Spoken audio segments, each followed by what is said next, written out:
I didn't steal anything. This is my money. 13-year-old Alicia Carter stood at the polished granite counter, her hands trembling but her voice trying to hold steady. She looked so small in that cavernous lobby, a child standing in a place that had already decided she didn't belong. Across from her, Melissa Grant, the branch manager, leaned forward, her lips curling with a disgust she didn't bother to hide. A girl like you with this much cash? Melissa's voice was low, sharp enough to slice. I don't think so. You probably robbed someone. The words hit Alicia like a slap. She had walked in here carrying excitement, but now the weight of humiliation pressed down like wet wool. She swallowed hard. Please, just let me call my mom, she whispered.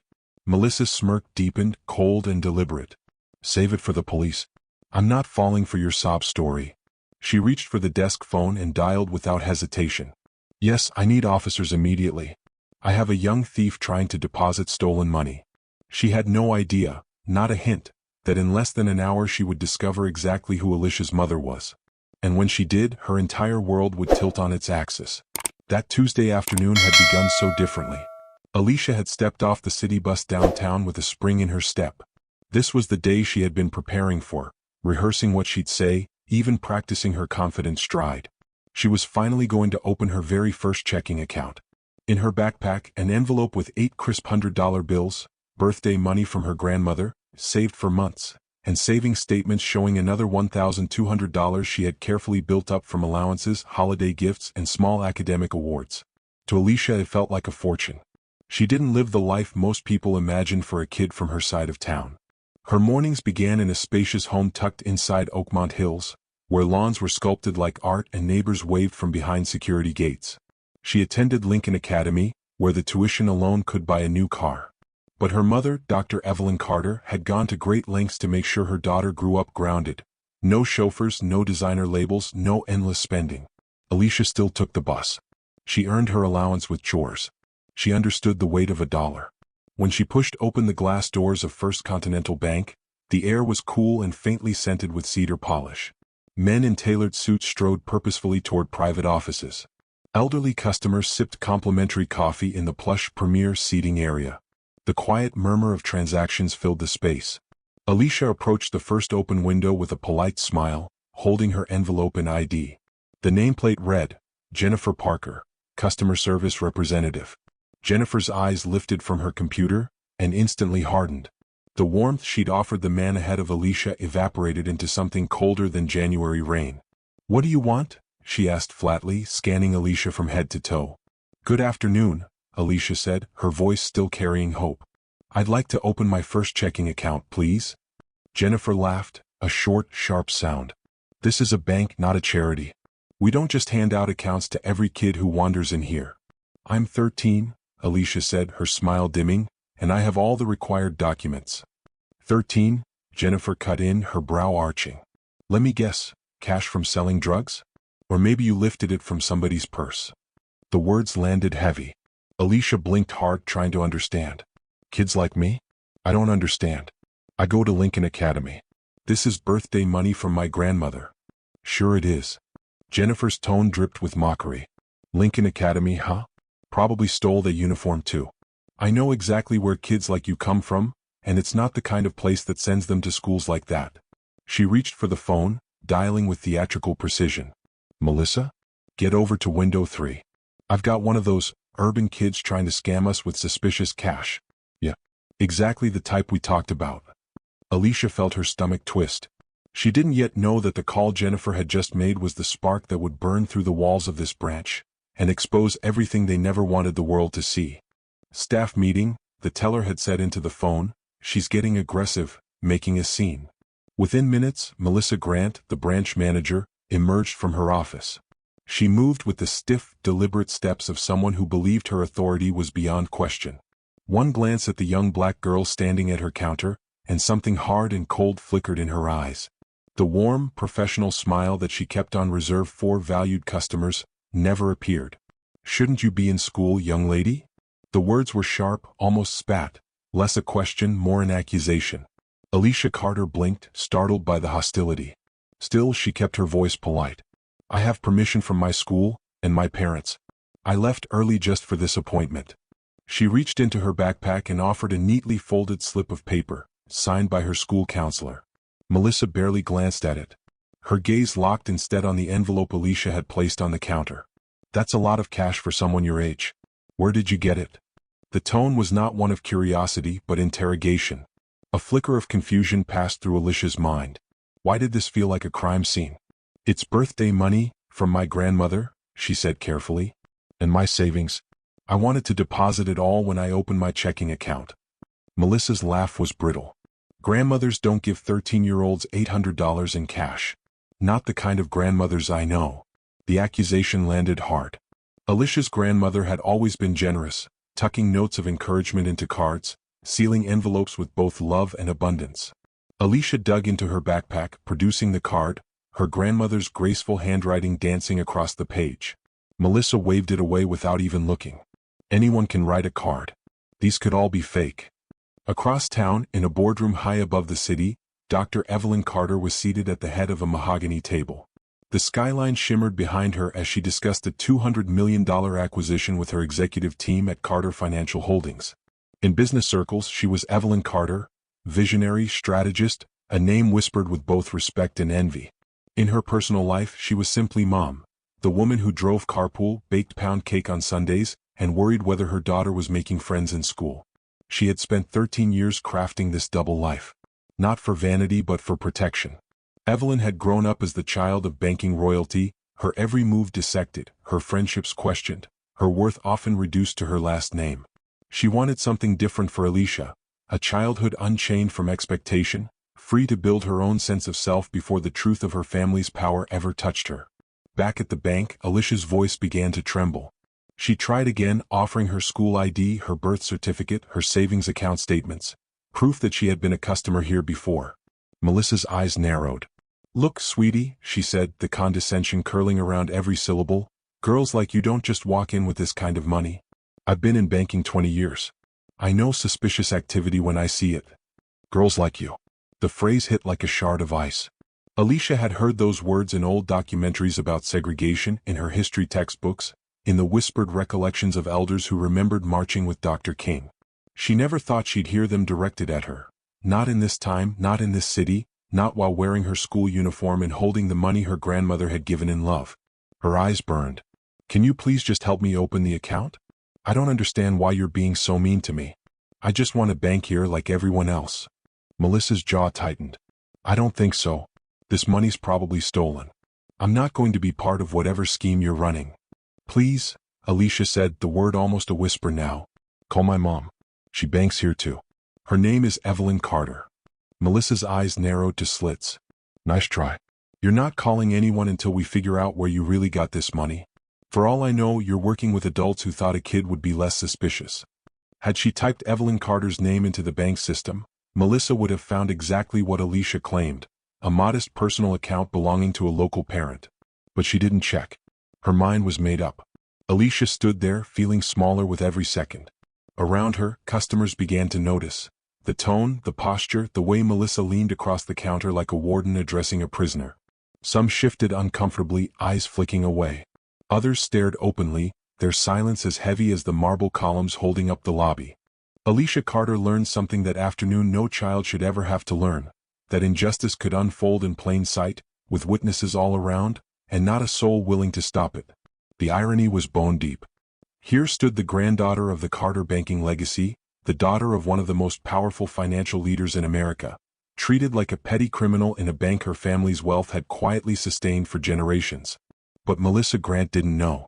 In her mind, she was protecting the institution from a clever scammer. In reality, she was building the pyre for her own career. The tension in that marble and brass lobby thickened until it felt like a storm about to break. For the first time, Alicia's carefully protected world began to fracture. She was tasting, for herself, a truth millions of young Black Americans had swallowed for generations. The presumption of guilt, the unspoken prove you belong test, the bone-deep fatigue of having to justify your existence to people who'd already decided you weren't worthy. In just minutes, that lobby would become a battlefield. A single text message was about to turn a concerned mother into an unyielding force of nature. And Melissa was about to discover that the girl she had underestimated wielded more power in her corner than she could possibly imagine. Alicia's hands shook as she laid every piece of identification on the counter, like cards in a high-stakes game where her dignity was on the line. Her school ID from Westfield Prep. Her laminated birth certificate. Savings account statements from this very bank, showing 3 years of careful deposits. "Please," she whispered, voice quivering but still steady enough to carry. "These prove who I am. They prove this is my money." Melissa didn't even reach for them. She glanced down at the papers as though they were trash. Then, with a slow shake of her head, she sealed her fate. "These are probably fake too. A 13-year-old with no job doesn't have this kind of money, unless she took it from someone." The words shattered something in Alicia. The confusion, the fear, the humiliation, all of it crashed over her at once. Tears spilled freely now. "Please," she sobbed, "just let me call my mom. She can explain everything." Melissa leaned forward, her voice dropping to a low, venomous whisper. The words were so vile that a woman in the next line gasped aloud. "Your mom probably sent you here to launder drug money. I've seen it before, with people like you." There it was again, people like you. At 13 years old, Alicia felt the gut punch of a truth elders had tried to prepare her for but could never soften, that some eyes would only ever see her skin, not her soul. Her voice broke. "Just one call. Please." Melissa ignored her, reaching for the phone with grim satisfaction. "I'm calling the police. This girl is clearly involved in fraud or theft, and I'm not letting her manipulate me with crocodile tears." As Melissa began reciting her complaint to the 911 dispatcher, Alicia's mind raced. She had one chance. Hands trembling, she pulled her phone from her pocket, her tears blurring the screen as she typed. "Mom, I'm at First Federal. Manager called cops. Says I stole my own money. Won't let me call you. I'm scared." She hit send, just as Melissa's shadow fell across her. "Give me that phone." Melissa lunged, but it was too late. The message was already riding the airwaves, crossing the city toward the 42nd floor of the Carter Financial Tower. There, in a boardroom lined with mahogany and glass, Dr. Evelyn Carter sat at the head of the table, deep in discussion with 5 of the most influential banking executives in the state. They were dissecting market trends, moving millions in theoretical lines and numbers. Her phone buzzed. She glanced down and saw the name Alicia, the special emergency alert she had set years ago, one she had never once seen activated. She opened it, and as her eyes traced the words, the hum of the boardroom faded. Evelyn Carter was no longer a CEO reviewing quarterly returns. She was a mother, and her child was in trouble. Powerful executives had seen Evelyn Carter negotiate billion-dollar mergers without raising her voice. They had seen her walk into hostile rooms and turn enemies into allies. But none of them had ever seen this. It began with confusion, a faint crease between her brows as she read the glowing screen. Then the color drained from her face. And then, so quickly it made the air in that room change, shock hardened into something far more dangerous. Rage. Cold, pure, and surgical. The temperature in the boardroom seemed to drop. Conversations died in mid-sentence. Every man and woman around that table instinctively leaned back, as if distance could shield them from the force now rising across the polished mahogany. "Gentlemen," Evelyn said, so softly that the quiet was somehow louder than a shout, "this meeting is over. Someone has just made a very costly mistake." Her chair shot backward, rolling until it struck the wall. The 5 executives, each used to being the most important person in any room, suddenly looked like children who'd broken something priceless. "Ma'am, is everything all right?" asked Thomas Chin, the senior vice president, his voice hesitant. Evelyn was already striding toward the door, phone in one hand, car keys appearing in the other as if conjured. "Someone at First Federal has just had my 13-year-old daughter arrested." Silence. Not the stunned, polite kind.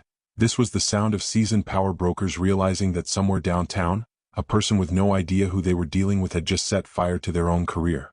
Her heels cracked against the marble floor like gunshots. First, she called her personal attorney, David Chin, one of the most feared legal minds in the state. Then Robert Pierce, her head of security, a former police captain who had been guarding the Carter family for over a decade. And finally, a number she rarely used but always kept close. The direct line to Charles Morrison, chairman of First Federal's board of directors. "James," she said into the elevator speaker, "bring the car around. We're going to First Federal Bank. Now." Back at the branch, Alicia's worst nightmare had taken form. 2 uniformed officers strode in, Officer Bradley Walsh, a 15-year veteran with a permanent squint of suspicion, and his partner, Officer Maria Santos, scanning the lobby with the bored precision of someone who believed they already knew the ending. "This girl's trying to deposit what I believe is stolen money," Melissa Grant announced from behind the counter, her voice thick with satisfaction. "No legitimate explanation. Been acting suspicious since the moment she walked in." "Officers, please," Alicia pleaded through tears. "This is my money. I have my ID, everything. I just wanted to open a checking account." Walsh didn't even glance at her documents. "We get calls about kids like this all the time. Theft, drug running, you name it. They always have some story. Kids like this." The exact words Melissa had used. And now Alicia understood. This wasn't about one bad manager. It was about a system wired to assume her guilt. "My mother banks here too," she tried again. "You can check. Please." "Turn around," Officer Santos cut in, pulling out her handcuffs. Alicia froze. "What? I haven't done anything." "You're being detained on suspicion of theft and fraud," Walsh said, as if reading from a grocery list. "You can tell your story at the station." The click of the cuffs around her wrists was louder than the lobby's low hum. Heads turned. An elderly woman near the teller windows shook her head. "This is wrong," she whispered. But no one stepped forward. Silence was safer than truth. Melissa stood watching, a satisfied smile curling her lips. In her mind, she just defended her bank. She had no idea she'd just invited the storm. Because across town, that storm was already moving, fast. Evelyn Carter sat in the back of her black Bentley, phone pressed to her ear, her driver weaving through traffic like it was life or death. In the passenger seat, Robert Pierce was already briefing the bank's board of directors.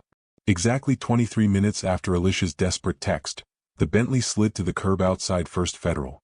Tinted windows gleamed like black mirrors. And the license plate, red RFH0001. He played on the front of the Bentley, red RFH0001, Rodriguez Financial Holdings. In the banking world, those four letters were like a royal crest. Anyone who mattered knew them. Anyone who didn't, soon learned. The rear door swung open and Evelyn Carter stepped onto the sidewalk. She was carved from calm steel, her custom Italian suit fitting her like armor, the dark wool catching the afternoon light. $10,000 of quiet authority. A single strand of South Sea pearls rested against her collarbone. Her heels clicked once against the pavement, sharp enough to turn heads. She didn't come alone. David Chin emerged behind her, the kind of attorney who could unmake careers before lunch. His retainer was more than most people's yearly income. Then Robert Pierce, her head of security, former police captain, all presence and no wasted motion. Two more security personnel followed, built like men who didn't ask twice. The street seemed to tilt toward them. Conversation stopped. People moved aside without being told. Even the two officers inside, Bradley Walsh and Maria Santos, shifted their stances when they caught sight of the approaching figures. Evelyn pushed through the glass doors without breaking stride. The lobby fell silent. Her heels struck the marble in a steady rhythm. Tick, tick, tick, like the countdown before judgment. Melissa Grant was still behind her counter, still flush with the pride of what she thought was a job well done. She expected praise. Maybe even commendation. Instead, she saw a woman she didn't recognize, and that was her first mistake. Evelyn stopped at the counter, eyes locked on her like a hawk fixing on prey. Her voice was soft, but it carried to the back wall. "Release my daughter." Melissa blinked, confusion giving way to arrogance. "Look, lady, I don't know who you think you are, but your daughter is a thief. She was depositing stolen money. I did exactly what I was supposed to do. The police already have her." Without a word, Evelyn reached into her bag. The card she set down was thick as a coin, embossed in gold. "I'm Evelyn Rodriguez Carter," she said, calm as a surgeon. "My family is Rodriguez Financial Holdings. We don't just bank here, Miss Grant. We own here." The name landed like a gavel strike. Melissa stared. Rodriguez, the name every banker knew. I don't understand," she stammered. "The girl's name is Carter, not Rodriguez." Evelyn's smile was winter cold. "Rodriguez is my maiden name. Carter is my married name. And you just had the granddaughter of the man who founded this bank arrested." The color drained from Melissa's face. But Evelyn wasn't finished. "My family owns 60% of First Federal. We've been the controlling shareholders since 1943. Every promotion you've ever received, every paycheck you've cashed, it all came from my family's money." By now, the entire staff had emerged from their offices. Customers angled for a better view. Phones were recording. David Chin stepped forward, his voice a blade. "Miss Grant, Are you suggesting that a child depositing birthday money is suspicious? Are you aware racial profiling is a federal offense? The glass doors banged open again. Charles Morrison, chairman of the board, nearly stumbled in his rush. 72 years old, silver hair combed back, and the man who'd managed the Rodriguez family's fortune for a quarter century. He spotted Evelyn instantly. Evelyn, breathless, I came as soon as I got your call. Where's Alicia? Is she hurt? The way he said her name, familiar, almost protective, rippled through the onlookers. Charles, Evelyn said, her tone softening only for him, your employee accused my 13-year-old daughter of theft and money laundering. Refused to let her call me. Refused to verify her account. And instead called the police to have her arrested. Morrison's head snapped toward Melissa. You did what? Melissa's voice faltered. I was following protocol. Large cash deposit, no valid explanation. No valid explanation? Evelyn cut in, her voice now rising like a storm front. The only thing she was guilty of was being black in your lobby. For the first time since she'd entered the building, Evelyn Carter's voice rose, measured, deliberate, but cutting as glass. She told you it was birthday money from her grandmother. She showed you identification, school records, savings statements, from this very bank. What more did you need? Beside her, Chairman Morrison was already on his phone. Give me the security feed, now. Minutes later, the monitor from the back office was rolled into the lobby. Customers gathered, their reflections flickering on the black frame. The footage began to play. Jessica, 13 years old, shoulders squared, walking through the doors with a bright smile. The envelope in her hands. The polite approach to the counter. The patient presentation of documents. Then, the turn. Melissa Grant's face hardening in the first seconds. The dismissive wave when Jessica offered proof. The contempt that didn't even try to hide itself. And worse, the archived clips Morrison pulled next. One after another, minority customers slowed, questioned, asked for extra documents that white customers were never asked to provide. Subtle in some moments, blatant in others. It was a pattern you couldn't unsee once it was lit up on the screen. Morrison's voice was low, almost reverent with disgust. My God, how long has this been happening? Melissa's lips moved but no sound came. She watched her career unravel in pixel and timestamp. Every small decision, every unexamined prejudice, documented, undeniable. Evelyn didn't take her eyes off her. I want a full review. Every customer she's touched. Every complaint that went nowhere. And I want it started now. Morrison nodded grimly. You have it. Then turning to Evelyn, she's a juvenile intake. I'll have her released within the hour. I'm calling the chief personally. Evelyn stepped closer to Melissa's counter. Her voice dropped to something almost intimate, yet it carried through the lobby. You know the tragedy here? My daughter has never experienced racism before today.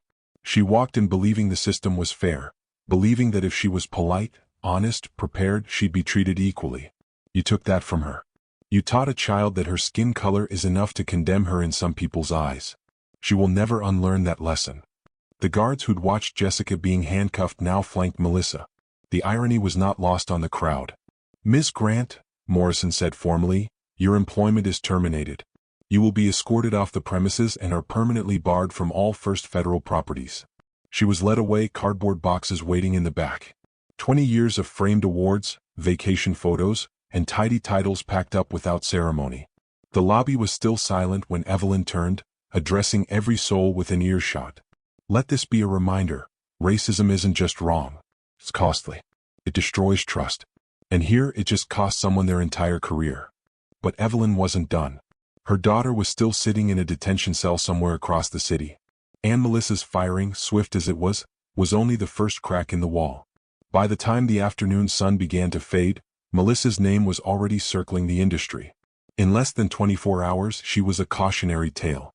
Within the week, it would be whispered in conference halls from New York to Los Angeles. Her LinkedIn went silent. The gap in her employment told the story she'd never lived down. And the fallout was spreading. The officers who'd handcuffed Jessica without so much as checking her story were about to find themselves under the same blinding light. Officer Bradley Walsh had worn his 15 years of service like a badge of honor. Quick responses, decisive actions, no hesitation. But when investigators replayed his body cam footage frame by frame, a truth emerged that was impossible to bury. Speed meant nothing without fairness. Authority meant nothing without justice. The questions came hard and fast. Why had Officer Maria Santos never even glanced at the documents Jessica kept trying to show? Why had they both swallowed Sharon's accusations whole, without pausing to verify a single fact? Why did a crying 13-year-old in a school uniform look to them like a hardened criminal? Internal affairs didn't just stop at that day.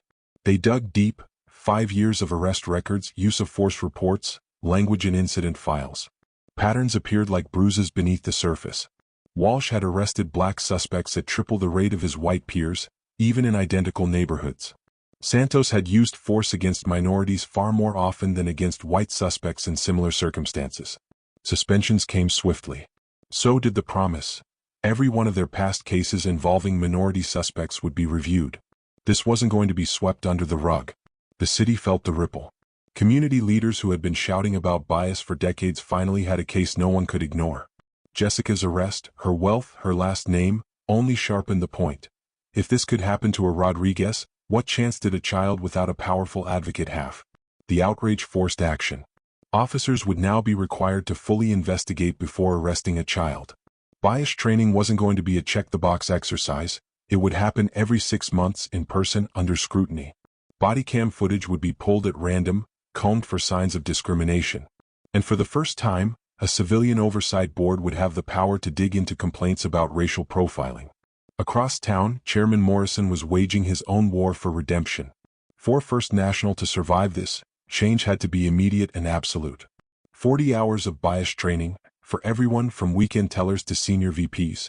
Real scenarios, real conversations, role-playing until discomfort gave way to understanding.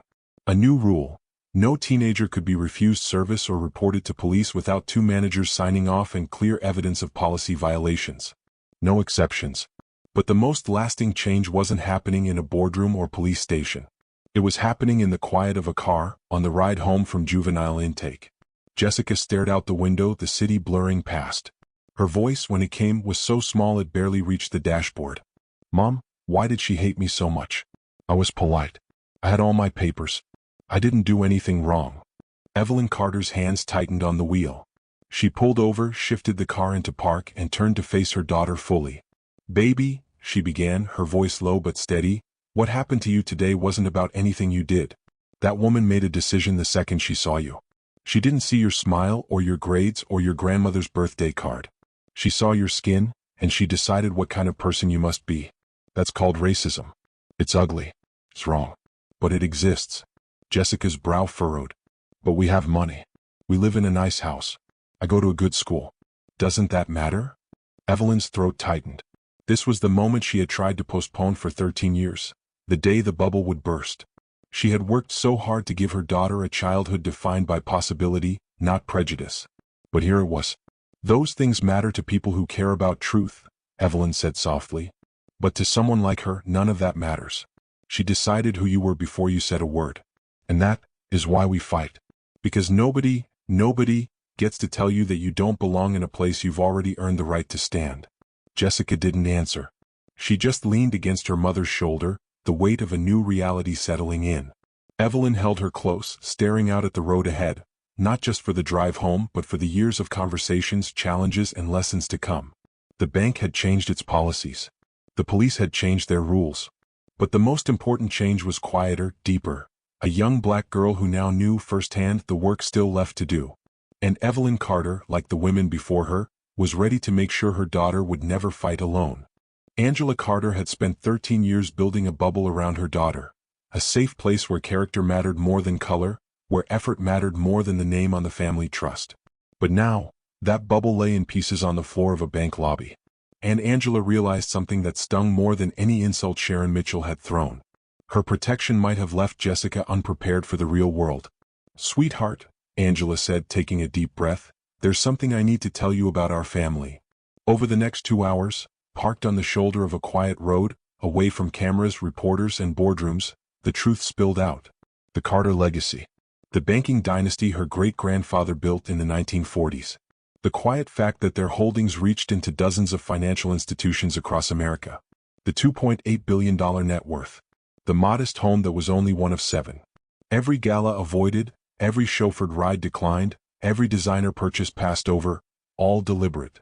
Angela had wanted her daughter to grow into herself before inheriting the weight of a fortune and the responsibility it carried. "Why didn't you tell me?" Jessica asked, her voice soft but edged with hurt. Angela took her daughter's hands in her own. "Because I wanted you to know the value of hard work, kindness, and humility before you knew the size of our bank account. I thought I was protecting you. But now, I see I may have left you unprepared for what's out there." Jessica stared down at their joined hands. "So, we could have stopped what happened today?" "Yes," Angela answered firmly. "We did stop it.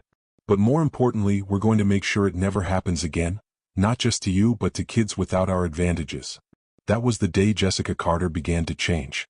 She dove into history, reading about redlining, predatory lending, and the role banks had played in entrenching racial inequality.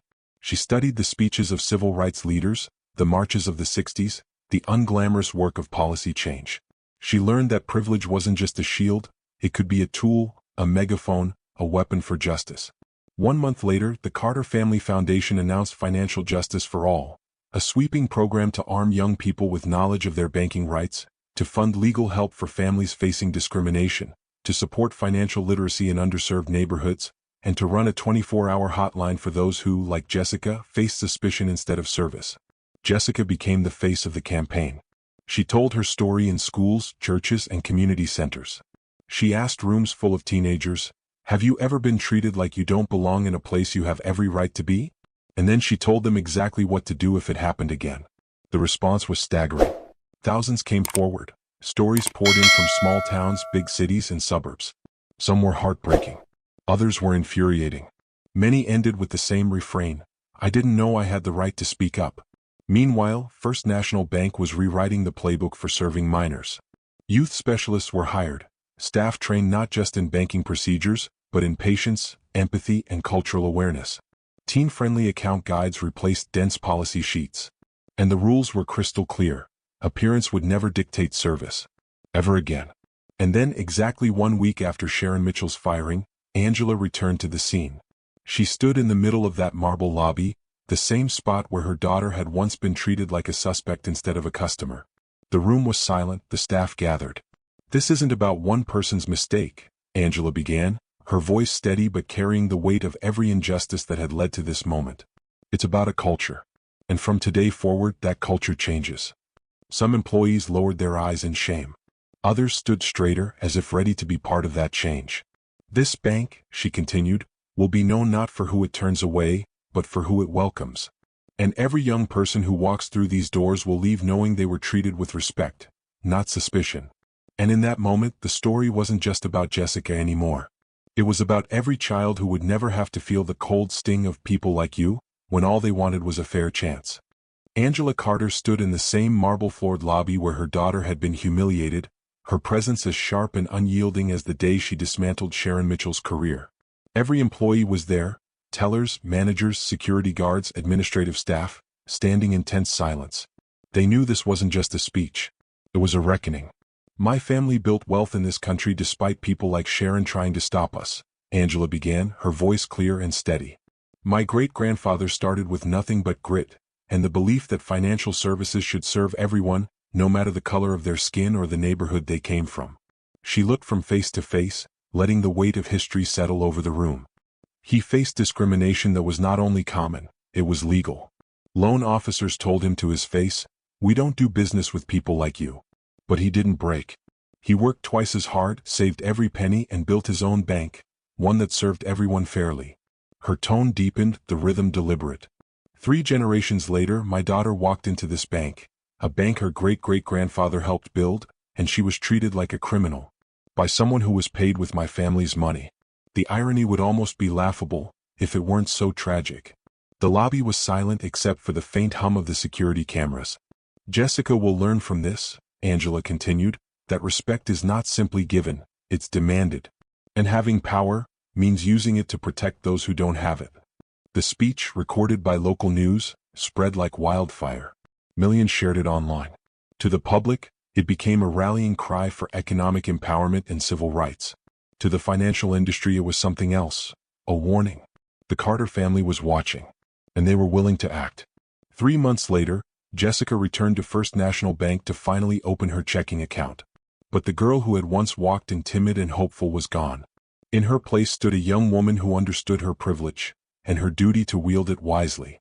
The staff greeted her with flawless professionalism, but Jessica's smile came with a message: treat me with respect, but treat every young customer the same. What should have been a 15-minute process the first time took less than 5. She left with a welcome packet for young customers, a dedicated youth specialist, and a clear explanation of her services. As for Sharon Mitchell, her fall was absolute. Word of her firing and the reason behind it had traveled fast through the tight-knit financial world. Banking jobs? Gone. Insurance? Off limits. Any company in the money business wanted nothing to do with her. She drifted between low-paying retail jobs, each one a reminder of the career she'd thrown away for prejudice and pride. And the cruelest twist?